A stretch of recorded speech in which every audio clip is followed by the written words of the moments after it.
Howdy everyone, it's Montana Airgunner here again, and on this video we're gonna dive into Airgun Accuracy 101.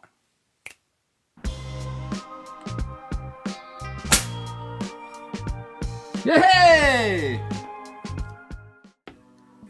Alright, it's Montana Airgunner here again, and on this video we're gonna be diving deeper into the weighing and sorting of your ammo, and meaning pellets. And what I have here is two of the tools that I use the most.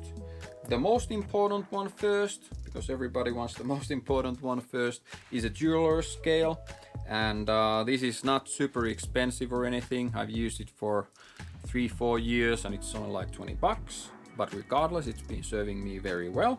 And what I would say on the jeweler's scale, it has to be able to weigh grains and with 2 digits of accuracy. So if you have 18 grain pellets, you want to have 18.15, 18.20, 18.25, so forth, so forth.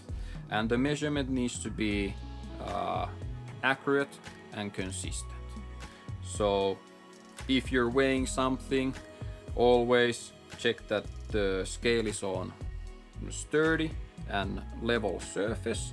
And in between weighing the pellet, you always want to check that the scale returns to 0. And don't put any excessive weight, like pushing your finger into the scale, because you might bend a bridge inside there, which is very important that you don't damage it in order to have that accurate and repeatable measurement. And on my scale, I have calibrating weights. And this is a 20 gram calibrating weight, so then you can recalibrate the scale if need to be, or just check it that everything is okay. And that should be pretty much it.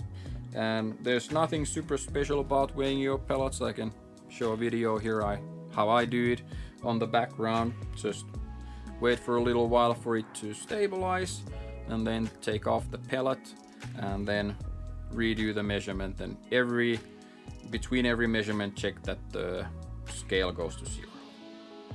And yeah, so that's the most important one. Next on the menu, we have the pellet gauge. And what I've noticed myself when it comes to accuracy and consistency is that the head sizes matter also. There's a lot of discussions that is it so important, is it not so important. What I found out on my 50-yard bench PCP is the head size does matter. But usually this setup is for the 100-yard bench or NRL 22. I've noticed that the head size on the 30 cal pellets doesn't affect so much as it does on the 20 cals, 22 cals, but it still does affect it.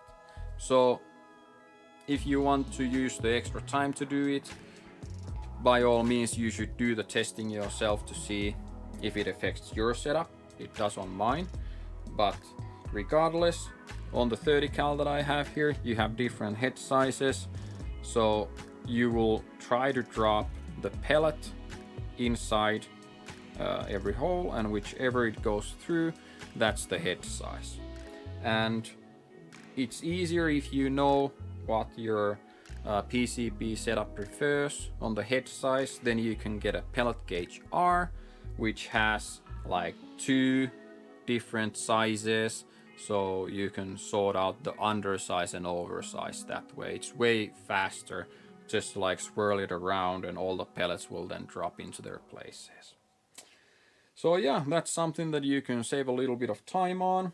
I would recommend, once you've found out if your setup is picky about the head size, then you should invest in the pellet gauge R. But I have links down below for the pellet gauge R, and then also to this jeweler's scale. It's not super expensive at all. The jeweler's scale is pretty darn cheap. It's an Amazon affiliate link, so if you decide to get one, I get like 0.5% in commissions. But everything helps out, so I highly appreciate if you use the link down below.